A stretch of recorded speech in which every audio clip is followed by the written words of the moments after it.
उपनिषद काल के राजा अश्विन कहाँ के शासक थे? तो कंकय के शासक थे।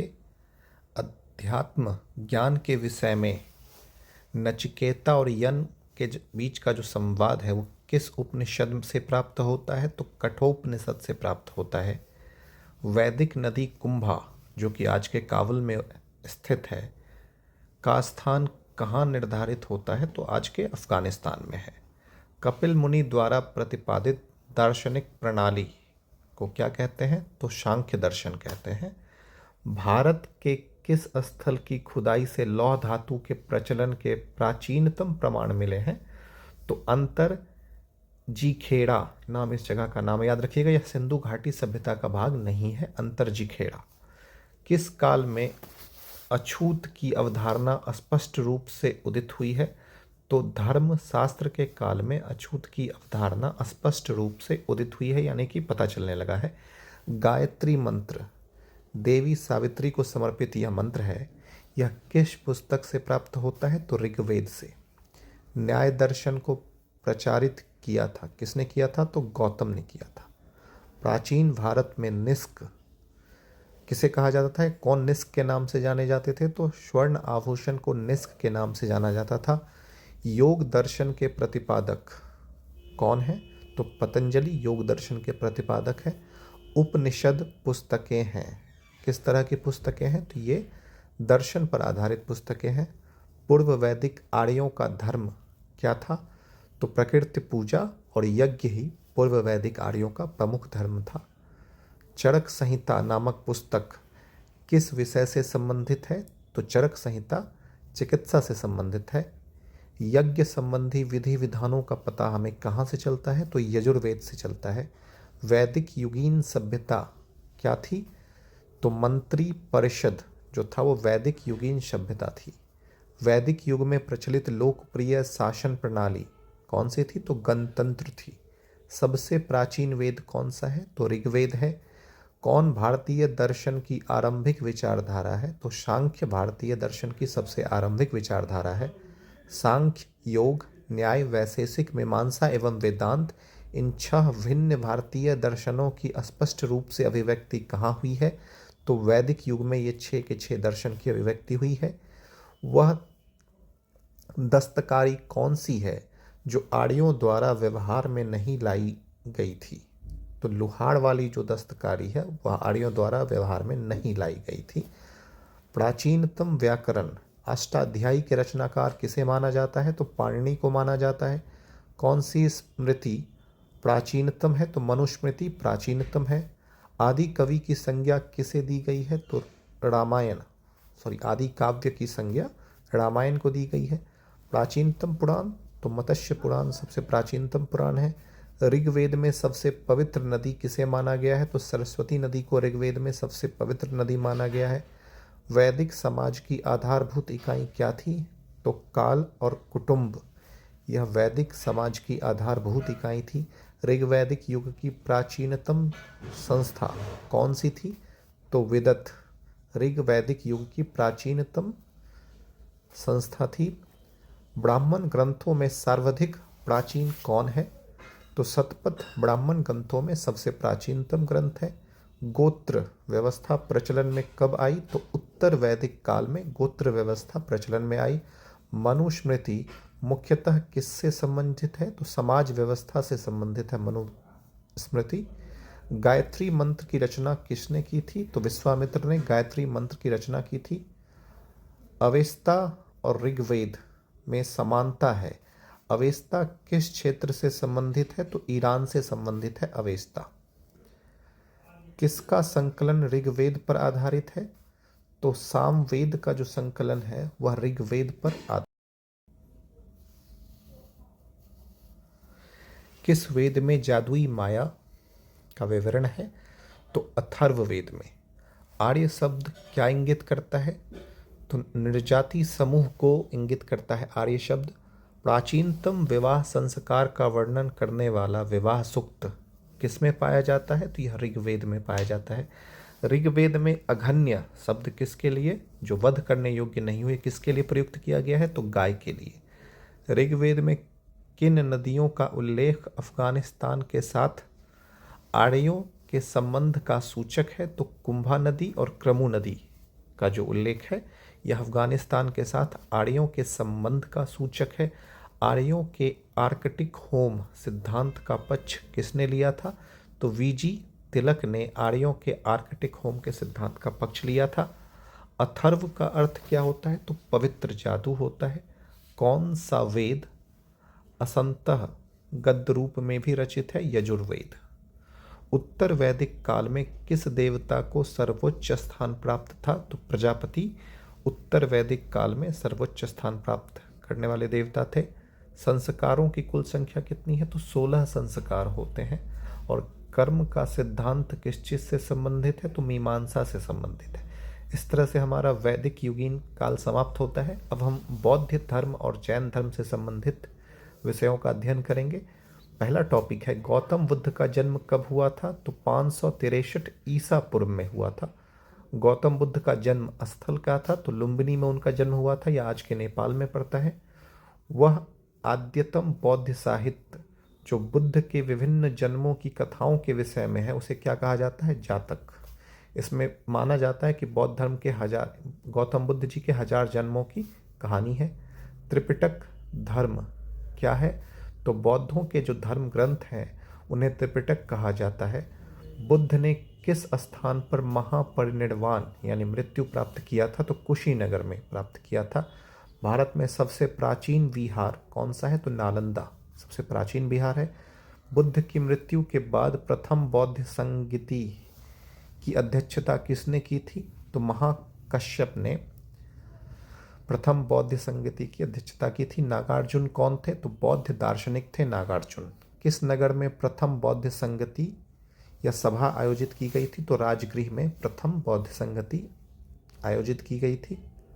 अष्टांगिक मार्ग का संकल्प अंग है। अष्टांगिक मार्ग का संकल्प अंग है धर्म चक्र प्रवर्तन शुद्ध के विषय वस्तु का पालन करना। मिलिंद पन्हो राजा मिलिंद और किस बौद्ध भिक्षु के मध्य संवाद के रूप में उपस्थित है? तो नागसेन के रूप में। महायान बौद्ध धर्म में बोधिसत्व अवलोकितेश्वर को और किन अन्य नाम से जाना जाता है? तो पद्म पाणी के नाम से जाना जाता है। बौद्ध धर्म तथा जैन धर्म दोनों ही विश्वास करते हैं कि कर्म तथा पुनर्जन्म के सिद्धांत सही हैं। कनिष्क के शासनकाल में चतुर्थ बौद्ध संगति या सभा किस नगर में आयोजित हुई थी? तो कुंडलवन कश्मीर में आयोजित हुई थी। चलिए अब जानते हैं बुद्ध के जीवन से जुड़े कुछ प्रतीकों के बारे में। जैसे हाथी बुद्ध के गर्भ में आने का प्रतीक है। कमल बुद्ध के जन्म का प्रतीक है। षांड बुद्ध के यौवन का प्रतीक है। घोड़ा बुद्ध के गृह त्याग का प्रतीक है। पीपल बुद्ध के ज्ञान का प्रतीक है। शेर बुद्ध की समृद्धि का प्रतीक है। पद चिन्ह निर्वाण का प्रतीक है। और जो स्तूप है वह मृत्यु का प्रतीक है। ये प्रतीक याद रखिएगा, ये अलग अलग एग्जाम में अलग अलग रूप से आपसे पूछे जाते हैं। अगला टॉपिक है गौतम बुद्ध के गुरु कौन थे? तो आलार कलाम जो थे वो गौतम बुद्ध के गुरु थे। बुद्ध में वैराग्य भावना किन 4 दृश्यों के कारण बलवती हुई?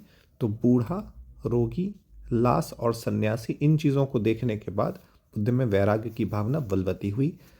बुद्ध के सर्वाधिक उपदेश कहाँ दिए? अपने बुद्ध ने अपने जीवन काल में सबसे ज़्यादा उपदेश कहाँ दिए? तो श्रावस्ती में दिए। बौद्ध शिक्षा का केंद्र क्या था? तो विक्रमशिला जो है वो बौद्ध शिक्षा का केंद्र था। भारत में सबसे बड़ा बौद्ध स्तूप कहाँ है? तो सांची में है। किस शासक ने बौद्धों के लिए विख्यात विक्रमशिला विश्वविद्यालय की स्थापना करवाई थी? तो धर्मपाल ने विक्रमशिला विश्वविद्यालय की स्थापना करवाई थी, याद कर रखिएगा। किसके द्वारा तृतीय बौद्ध संगति को संरक्षण प्रदान किया गया था? तो अशोक द्वारा तृतीय बौद्ध संगति को संरक्षण प्रदान किया गया था।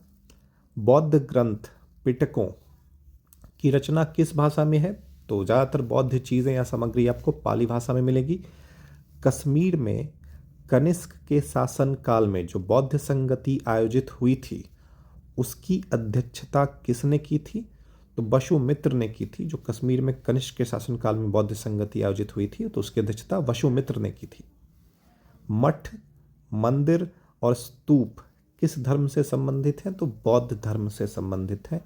बौद्ध धर्म एवं जैन धर्म दोनों के उपदेश किसके शासनकाल में दिए गए थे? तो बिंबिसार के शासनकाल में दोनों ही धर्मों का उपदेश दिया गया था।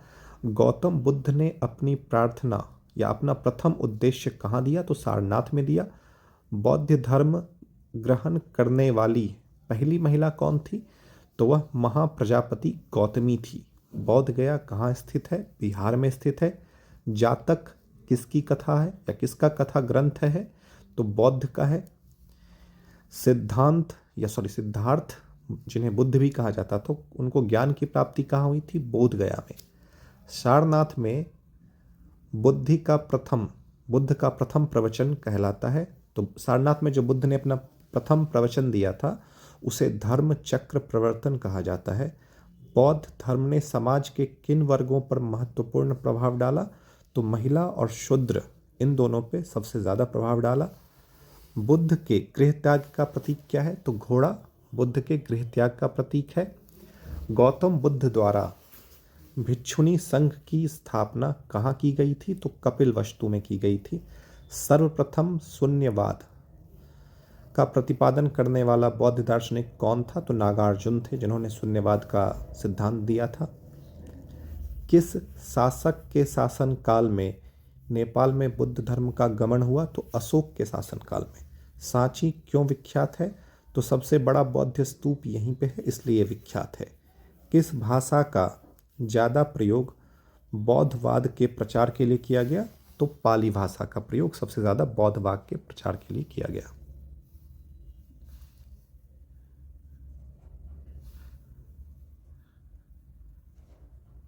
चलिए अगला टॉपिक देखते हैं। किस वेद में जादुई माया का प्रयोग हुआ है? तो अथर्व वेद में। एक मिनट, चलिए ये सही है।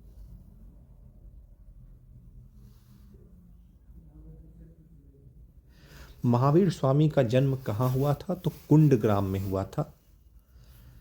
किसे एशिया की शेरनी कहा जाता है? तो गौतम बुद्ध को, रोशनी कहा जाता है, मैंने शेरनी पढ़ दिया। बुद्ध के जीवन की किस घटना को महाविनिष्क्रमण के रूप में जाना जाता है? तो उनके गृह त्याग को महाविनिष्क्रमण के रूप में जाना जाता है। गौतम बुद्ध की माँ किस वंश से संबंधित थी? तो कोलीय वंश से संबंधित थी। ये वंश का नाम याद रखिएगा, एग्जाम में बहुत बार पूछा जाता है। किस राजा के एक अभिलेख से सूचना मिलती है कि शाक्य मुनि बुद्ध का जन्म लुम्बिनी में हुआ था? तो अशोक के शिलालेख से ये जानकारी हमें प्राप्त होती है। मौर्य वंशीय शासक अशोक के रूमिनदेई अभिलेख से सूचना मिलती है कि शाक्य मुनि बुद्ध का जन्म लुम्बिनी में हुआ था। इस अभिलेख में लुम्बिनी को बुद्ध का जन्मस्थल होने के कारण इसे कर छूट प्रदान करने की घोषणा का भी उल्लेख है। महात्मा बुद्ध ने अपना पहला धर्म चक्र प्रवर्तन किस स्थान पर दिया था? तो सारनाथ में दिया था। बुद्ध ने सर्वप्रथम उपदेश दिए थे कहाँ पे? तो श्रावस्ती में। महावीर का जन्म किस क्षत्रिय गोत्र में हुआ था? तो यांत्रिक क्षत्रिय गोत्र में हुआ था। महावीर की माता कौन थी? तो त्रिशला जो है वो महावीर की माता थी। महावीर का मूल नाम क्या था? तो महावीर का मूल नाम वर्धमान था। महावीर की मृत्यु कहाँ हुई थी? तो महावीर की मृत्यु पावापुरी में हुई थी। जैनियों के पहले तीर्थंकर कौन थे? तो ऋषभदेव जैनियों के प्रथम तीर्थंकर थे और 24वें महावीर थे, याद रखना है। जैन परंपरा के अनुसार जैन धर्म में कुल कितने तीर्थंकर हुए? तो 24 हुए और 24वें याद रखना है महावीर थे। जैन परंपरा के अनुसार महावीर कौन से तीर्थंकर थे? तो 24वें थे। जैन दर्शन के अनुसार सृष्टि की रचना एवं पालन पोषण सार्वभौमिक सत्य से हुआ है।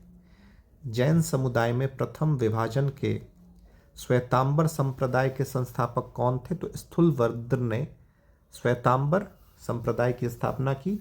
जैन तीर्थंकर पार्श्वनाथ द्वारा प्रतिपादित 4 महाव्रतों में महावीर स्वामी ने 5वें महाव्रत के रूप में क्या जोड़ा? तो ब्रह्मचर्य को महावीर ने जोड़ा 5वें महाव्रत के रूप में। भगवान महावीर का प्रथम शिष्य कौन था? तो जमाली जो था वो महावीर जी का प्रथम शिष्य था। त्रिरत्न सिद्धांत, सम्यक धारण, सम्यक चरित्र, सम्यक ज्ञान, जिस धर्म की महिमा है वह कौन सा धर्म है? तो जैन धर्म है। दिलवारा के जैन मंदिर का निर्माण किसने करवाया था? तो चालुक्यों ने करवाया था, या फिर कहो सोलंकियों ने करवाया था। ठीक है।